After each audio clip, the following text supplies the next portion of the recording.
بسم الله الرحمن الرحيم. السلام عليكم ورحمة الله وبركاته. ازيكم يا شباب؟ عاملين ايه؟ يا رب تكونوا بخير وصحة وسعادة.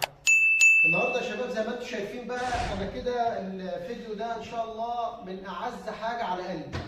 وايه هي بقى يا شباب؟ طبعا عدة القيمة دي. عدة القيمة دي يا جماعة ما اقدرش اقول لكم انا بحب العدة دي قد ايه. لان طقم القيمة ده يا جماعة وعدة القيمة ديت في الشغل وكده بتخلي الواحد يقدر يطلع فن.